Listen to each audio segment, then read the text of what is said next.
নমস্কার বন্ধুরা, আজকে আপনাদের জন্য একটা খুবই গুরুত্বপূর্ণ ভিডিও নিয়ে আসলাম।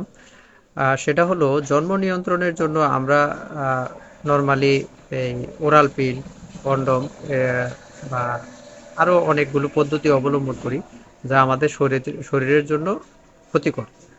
তো প্রাকৃতিক কিছু নিয়ম আছে যেগুলো মানে যদি আপনি ট্রাই করেন, তাহলে তার জন্য আপনার আর ওইসব পদ্ধতি অবলম্বন করা লাগবে না যেগুলো আপনার জন্য ক্ষতিকর। তাহলে প্রাকৃতিকভাবে কিভাবে আমরা জন্ম নিয়ন্ত্রণ করতে পারি, আজকে আমরা সেটা শিখব।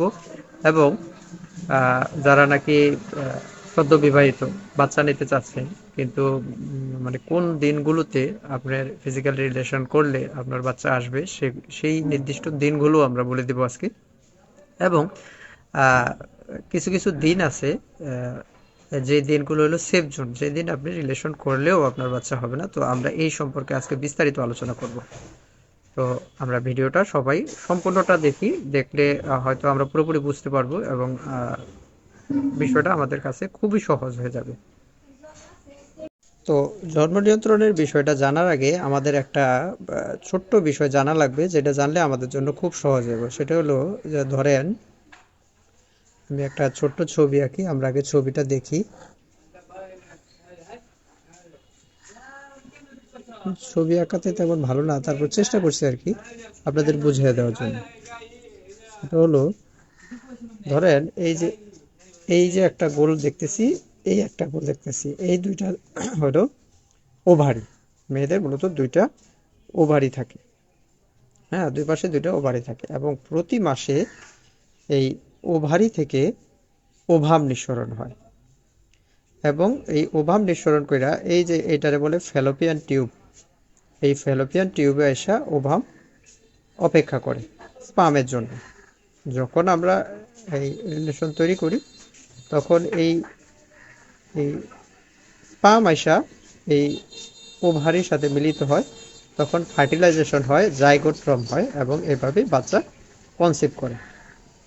তাহলে আমরা এটা বুঝলাম যে এই ওভারি থেকে ওভাম নিঃসরণ হয়, ওভাম আইসা এই ফ্যালোপিয়ান টিউবে অপেক্ষা করে এবং আমরা যখন রিলেশন তৈরি করি, এখান থেকে স্পাম এর ভিতরে প্রবেশ করে, যার ফলে এই ফার্টিলাইজেশন হয়ে জাইগোট ফর্ম করে এবং বাচ্চা কনসিভ হয়। পরে এখানে ইউটেরাস আসে, এখানে হলো আমাদের বাচ্চা আস্তে আস্তে বড় হইতে থাকে। তো এটা হলো একটা প্রসেস।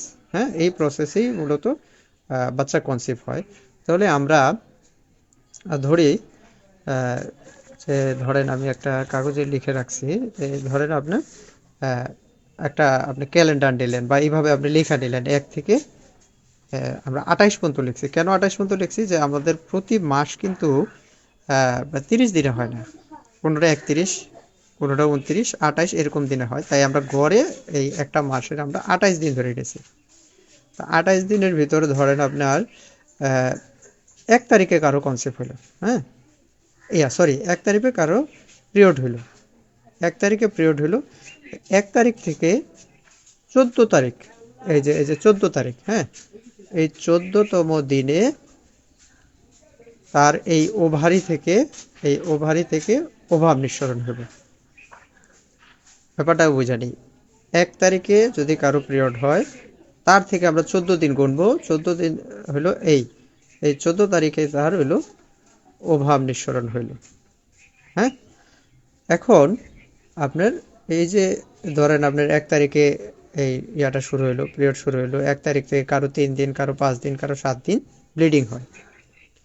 তো ব্লিডিং হওয়ার পরে যে পরবর্তী যে সময়টা, ওই সময়টা কিন্তু সেফ জোন।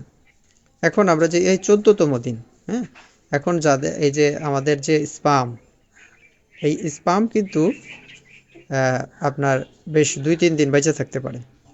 তাহলে আপনি এই 14 দিন থেকে যদি এই ধরেন 3 দিন আগে কারোর সাথে আপনার ওয়াইফের সাথে মিলিত হইলেন, তাহলে ওই ইয়াতে কিন্তু আপনার কনসেপ্ট হয়ে যাওয়ার সম্ভাবনা থাকে। তাহলে 14তম দিন থেকে আমরা 5 দিন মাইনাস করে দেব। ধরেন 14, 13, 12, 10, 11, 10, 1, 2, 3, 4, 5, আমরা 5 দিন বাদ দেব। এবং ওভাম এরকম 2-3 দিন বেঁচে থাকে, তাহলে ওভামের জন্য আমরা আরও 5 দিন আমরা বাদ দেব। 1, 2, 3, 4, 5।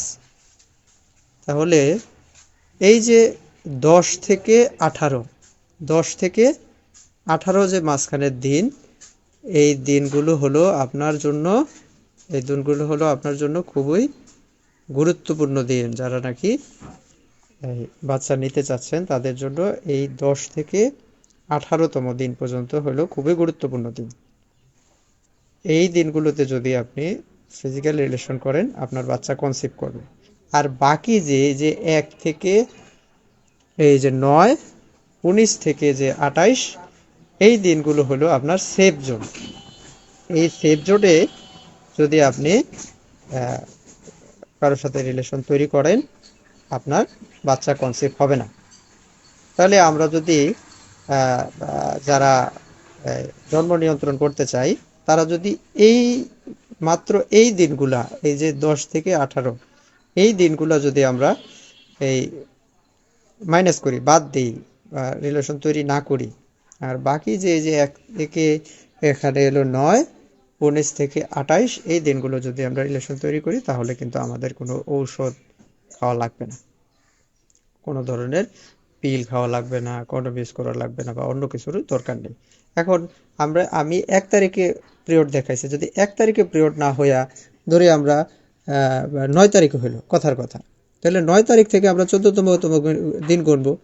হ্যাঁ, ওই 14তম দিনের পরে উপরে 14তম দিন থেকে উপরে বাদ দেবো 5 দিন, আর 14তম দিন থেকে নিচে বাদ দেবো 5 দিন। বাদ দিয়ে পরে বাকি দিনগুলো আমরা কিন্তু আমাদের যেই রিলেশন ওটা তৈরি করতে পারি। এইভাবে আমরা মূলত যেই এই জন্ম নিয়ন্ত্রণের ব্যবস্থা প্রাকৃতিক উপায়ে করতে পারি। তো আশা করি সবাই বুঝতে পারছেন। তারপর যদি কেউ না বুঝে থাকেন, আমাকে কমেন্ট বক্সে জানাইতে পারেন, আমি চেষ্টা করব বাকিটা বুঝিয়ে দিতে।